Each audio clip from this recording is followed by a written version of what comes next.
বিসমিল্লাহির রহমানির রহিম। দেশনেত্রী বেগম তিনবারের সফল প্রধানমন্ত্রী বেগম খালেদা জিয়ার রুহের মাগফিরাত কামনায় দোয়া মাহফিল অনুষ্ঠিত। মদরগঞ্জ শান্তিনগর বিএনপি ও অঙ্গ সংগঠনের আয়োজনে সাবেক তিনবারের সফল প্রধানমন্ত্রী দেশনেত্রী গণতন্ত্রের মাতা আপসীন দেশনেত্রী বেগম খালেদা জিয়ার মৃত্যুতে তার রুহের মাগফিরাত কামনায় দোয়া ও কোরআন খতম ও দোয়া মাহফিলের আয়োজন করা হয়েছে। শান্তিনগর সরকারি প্রাথমিক বিদ্যালয়ের মাঠে ১৯নং ওয়ার্ড বিএনপি অঙ্গ সংগঠনের আয়োজনে শনিবার ১৭ জানুয়ারি বিকাল ৫টায় শান্তিনগর পঞ্চায়েত কমিটির সভাপতি কফিল উদ্দিনের সভাপতিত্বে কোরআন খতম ও দোয়া মাহফিল। প্রধান অতিথি ছিলেন নারায়ণগঞ্জ ৫ আসনের বিএনপির মনোনীত প্রার্থী তিনবারের সফল সংসদ সদস্য অ্যাডভোকেট আবুল কালাম।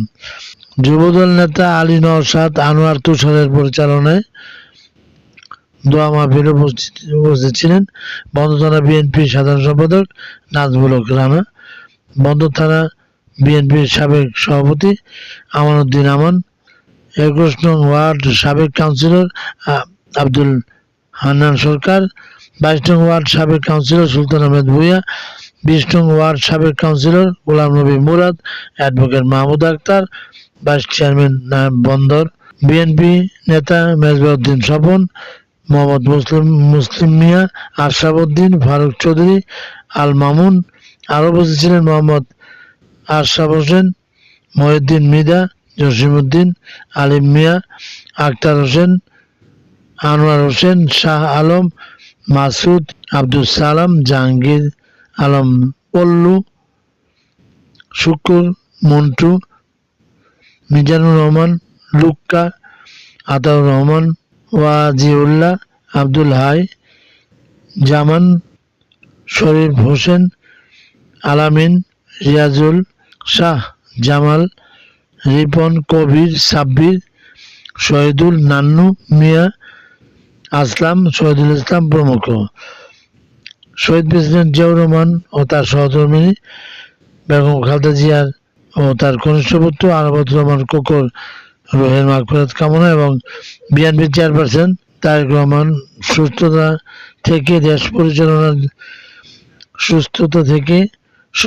থেকে দেশের হাল ধরে সুশৃঙ্খলভাবে দেশ পরিচালনা করতে পারে এবং তার কল্যাণ কামনা করে দোয়া করেন মাওলানা মাসুদুর রহমান ও আমজাদ হোসেন। শাকির আহমেদ বাপ্পি, ১৯ নং ওয়ার্ড, বন্দর, নারায়ণগঞ্জ। বারবার নির্বাচিত এমপি, উনিও এবার যে কোনো নমিনেশন পেয়েছে।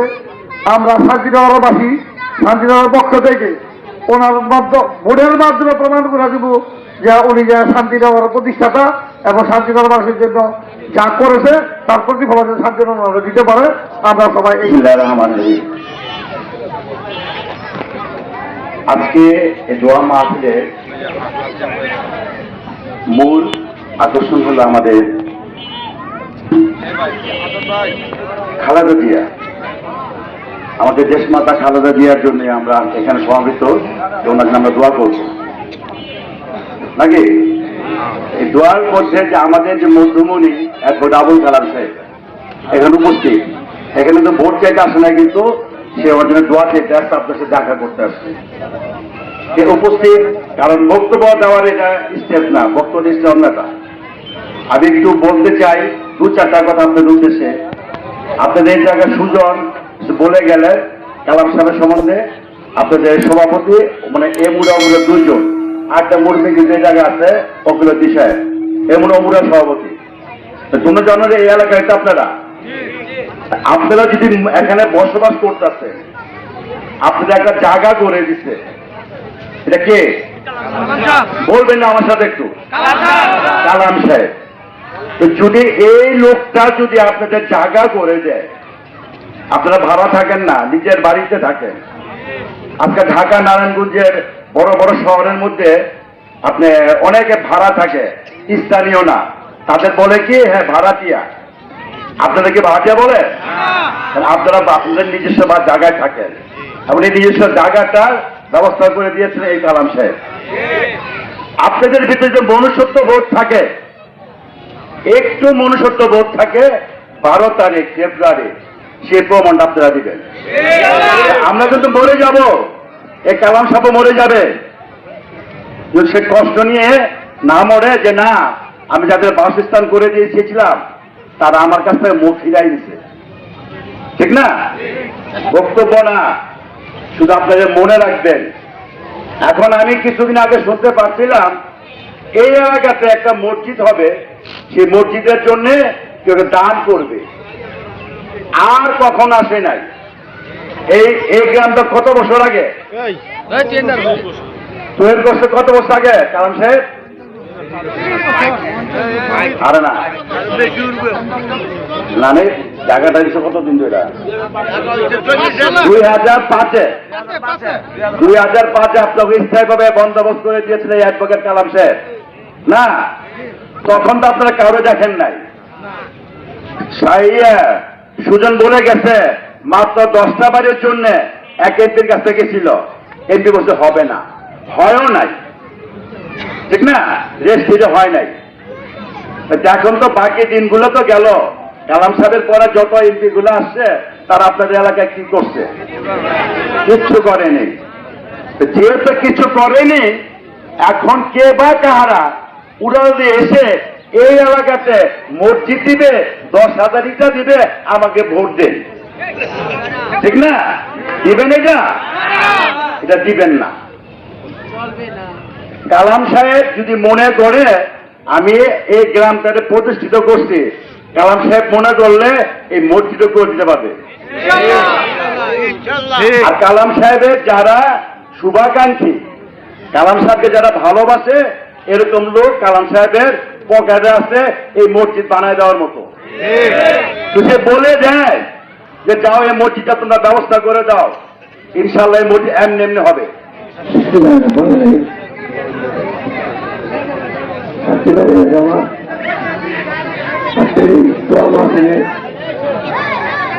আয়োজন করেছে 19 নম্বর ওয়ার্ডের আমাদের বাংলাদেশ জাতীয়তাবাদী দলের উদ্যোগে। আমি আমার সহকর্মী নেতা কর্মীদেরকে এই আয়োজনের জন্য তাদেরকে আমি ধন্যবাদ জানাই। কারণ তাদের এই আয়োজনের মাধ্যমে আজকে আমি প্রায় 17 বছর পরে আপনাদের মাঝে আসার সুযোগ পেয়েছি। আল্লাহ রাব্বুল আলামিনের একটা শুকরিয়া যে তিনি আবার আমাকে আপনাদের পাশে আসা শুরু করে দিয়েছেন। আমাদের মুরব্বীবৃন্দরা হয়তো আমাকে স্মরণ রাখছে, কিন্তু অনেকেই যারা এই 17 বয়সে বয়সপ্রাপ্ত হয়েছেন, যুবক এবং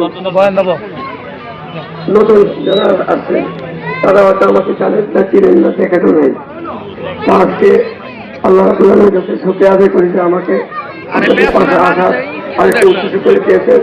উপলক্ষ হল আমাদের মাননীয় দেশ নেত্রী, বাংলাদেশের দলের প্রধানমন্ত্রী শহীদ রাষ্ট্রপতি জিয়া রহমান, তিনি বহুদলীয় গণতন্ত্রের প্রবক্তা এবং মহান স্বাধীনতার যুদ্ধের নেতৃত্ব দিয়েছেন এবং বাংলাদেশের জাতীয়তাবাদী দলের প্রতিষ্ঠা করে গিয়েছেন। ওনার সহকর্মী আমাদের নেত্রী, জনগণের নেত্রী। আজকে তিনি শুধুমাত্র বিএনপি নেত্রী নন, তিনি একটা বাংলাদেশের জনগণের নেতৃত্বে পরিণত হয়েছেন।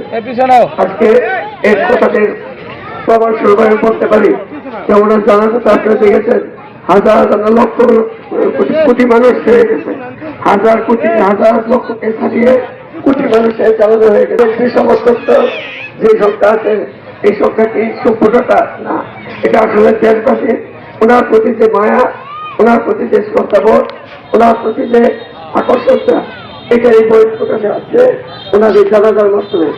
এবং আপনার দেখে একটা ভাগ্যবান মনে করবেন যে ওনার মৃত্যু হওয়ার আগে 1 মাস আগে থেকে ওনার জন্য সুস্থতা কামনা করে আল্লাহ রাব্বুল আলামিনের দরবারে খতম হচ্ছিল, দোয়া হচ্ছিল কয়েকজনের ব্যাগ টুটে। আর আজকে ওনার পরবর্তীতে আমরা আজকে এখানে যারা সামিল হয়েছি সকলেই ওনার জন্য দোয়া করতেছি। আমাদের ব্যাগে এটা আছে অসম্ভব ব্যাপার, অসম্ভব ব্যাপার। আর এটা কত আল্লাহ রাব্বুল আলামিন যাকে ইচ্ছুক তার তুমি তিনি এসেছে প্রাপ্য কেন করেন ওনার জন্য? কারণ উনি এমন একজন নেত্রী ছিলেন যে নেত্রীর কথা যা বলতে তাই রক্ত করতে আপোষ করেন না, এই জন্য ওনাকে আপোষ করে করা। উনি এই বাংলাদেশের মাটিকে বলতে যে আমার এই দেশে আমার মাটির মানুষ, তাই তিনি বিদেশে চিকিৎসার জন্য করতে জানলেন। এবং ওনার প্রত্যাশা ছিল যে এই বাংলাদেশের মাটিতে ওনার দাফনটা হবে, সেটি আল্লাহ রাব্বুল আলামিনের ইচ্ছা যে বাংলাদেশের মাটিতে আমাদের উনি সাহিত্য আছে।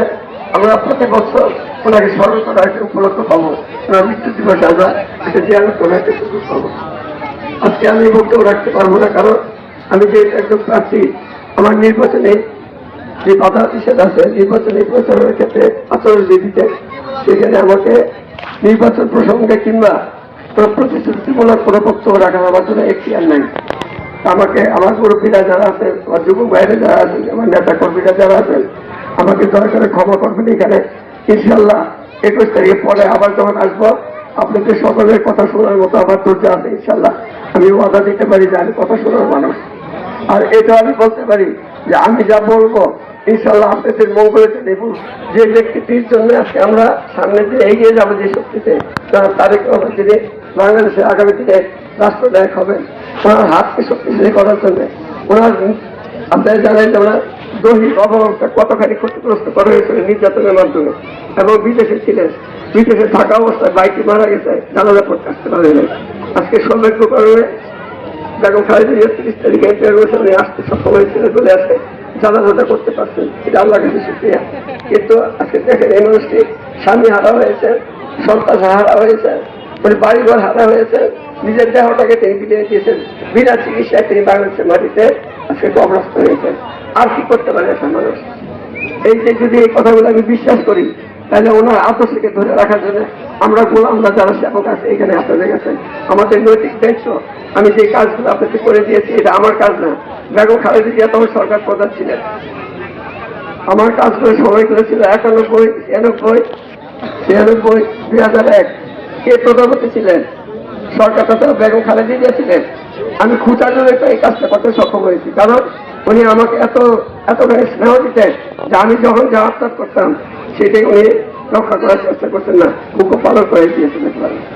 আমি এই শান্তিনগর বিষয়ে যে ইতিহাসটা আছে নতুন প্রজন্মরা জানে না।